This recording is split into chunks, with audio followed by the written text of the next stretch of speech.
Saudari-saudaraku terkasih dalam Tuhan Yesus Kristus, selamat pagi dan berkah dalam. Kita bertemu kembali dalam renungan harian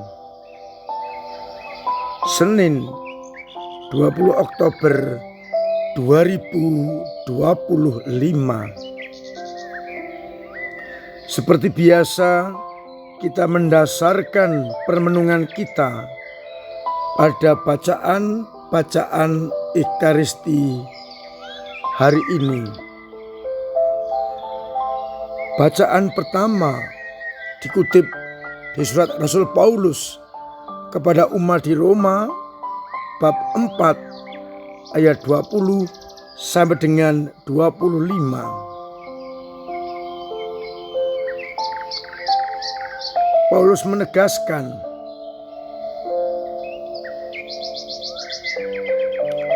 kalau Abraham dibenarkan karena iman, demikian pula kita semua juga dibenarkan karena iman. Bukan karena perbuatan-perbuatan kita.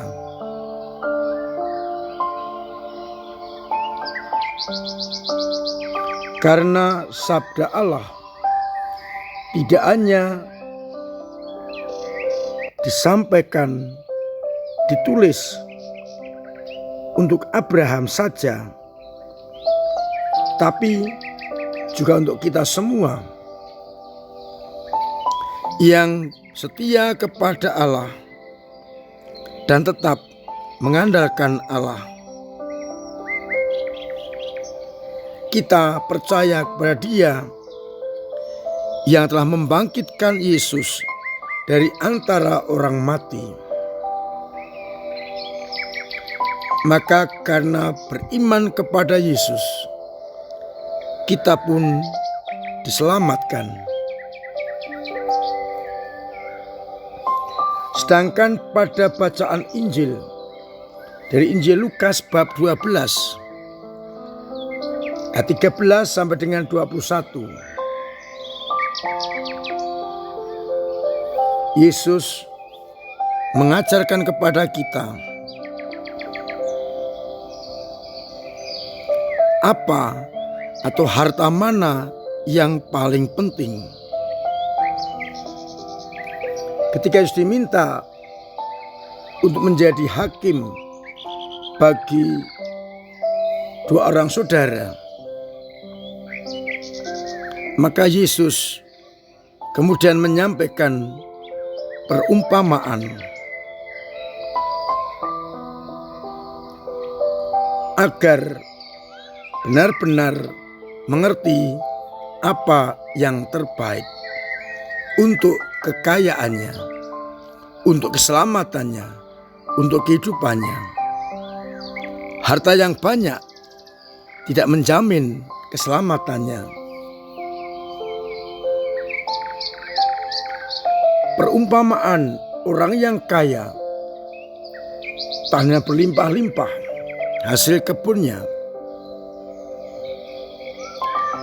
Lalu ia berpikir akan menyimpan semua hasil kebunnya dengan membangun lumbung yang besar. Dan akan menyimpan semua harta kekayaan hasil kebunnya di tempat itu.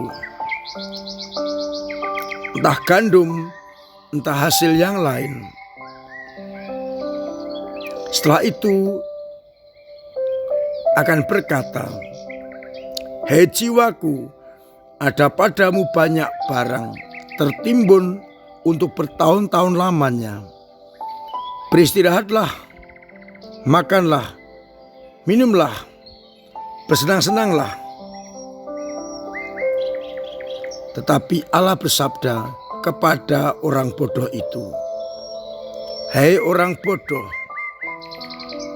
pada malam juga engkau akan diambil dari tengah-tengah dunia, jiwamu akan diambil.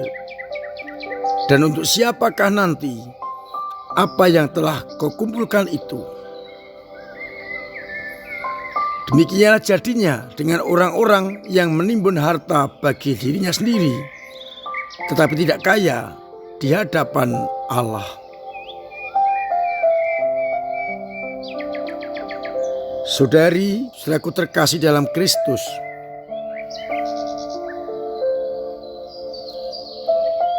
sebagaimana Abraham beriman kepada Yahweh, mengandalkan Dia dan tidak mengandalkan kekuatan,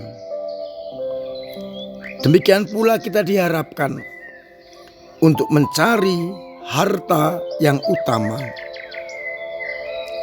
bukan kekayaan duniawi, tapi kekayaan rohani, hidup baik di hadapan Allah. Karena harta-harta duniawi tidak akan mampu menyelamatkan kita. Harta itu bisa dipakai untuk mencapai harta surgawi dengan cara harta-harta itu kita baktikan, kita berikan kepada orang lain yang membutuhkan. Maka kita mencari harta surgawi. Kita diingatkan harta-harta itu justru seringkali menjerumuskan kita. Karena tanpa sadar kita seringkali mengandalkan harta-harta itu dan lupa akan kehendak Allah. Maka kita sekarang diajak untuk mencari harta surgawi, harta yang tidak akan dimakan oleh ngengat dan rayap, harta abadi yang membawa kepada kehidupan yang kekal. Jangan sampai kita dilenakan atau terlena oleh harta-harta itu. Coba kita lihat sekarang ini, bagaimana sikap kita terhadap harta-harta itu. Apakah kita memutlakkannya atau kita pakai sebagai sarana untuk mewartakan Injil, untuk hidup sesuai dengan kehendak Allah. Mudah-mudahan kita semakin mampu untuk hidup menurut kehendak Allah dan bukan karena harta-harta duniawi yang sering mengecoh kita.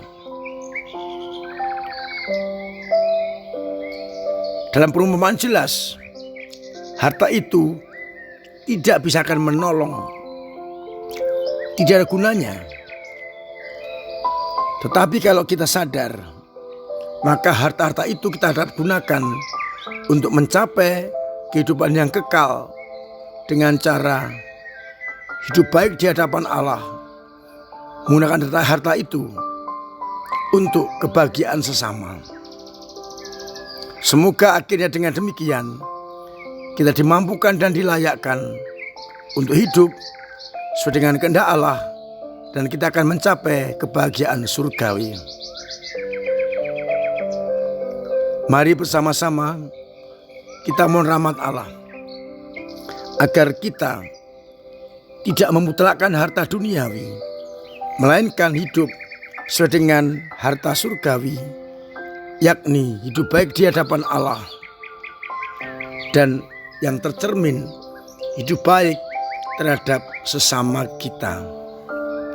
Semoga kita semakin mampu hidup dalam martabat kita segambar, secitra dengan Allah sendiri. Tuhan memberkati kita sekalian. Amin. Marilah kita berdoa. Bapa yang penuh kasih, kami bersyukur atas kesempatan bagi kami untuk hidup sesuai dengan kehendak-Mu, menyerahkan hidup hanya kepadamu. Atas sabda-Mu yang boleh kami dengarkan untuk terus mengabdi kepadamu. Kuatkanlah iman kami yang kadang lemah, kadang jatuh, kadang mandek, bahkan kadang hilang karena dunia. Semoga Engkau tetap menjaga kami, agar akhirnya dalam situasi apapun, iman kami tetap kokoh dan kuat. Semoga umat-Mu yang sakit Engkau sembuhkan, yang punya beban berat Engkau ringankan, yang punya persoalan Engkau bantu mengurai, yang punya stand ekonomi Engkau bantu usahanya, agar akhirnya tetap mendapatkan kesempatan untuk hidup. Untuk itu, sertai kami dengan berkat-Mu sendiri, Bapa dan Putra dan Roh Kudus. Amin. Saudara-saudaraku terkasih, tetap saya ajak untuk terus-menerus memiliki pola hidup yang sehat, agar kita tetap sehat, orang lain sehat.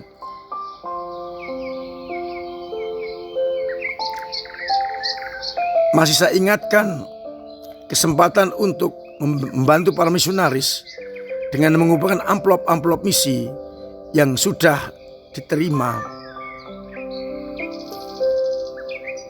Kita gunakan rahmat Tuhan, anugerah Tuhan untuk mencapai hidup yang kekal dengan memberikan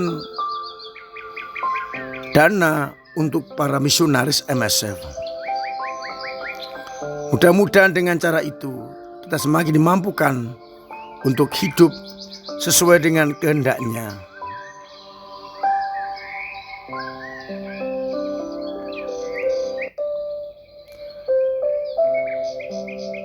Terima kasih kepada lingkungan-lingkungan yang telah menanggapi undangan rekoleksi lingkungan. Minggu depan saya berharap semakin banyak yang ikut dalam rekoleksi itu, agar keluarga kita semakin berkenan kepada Allah.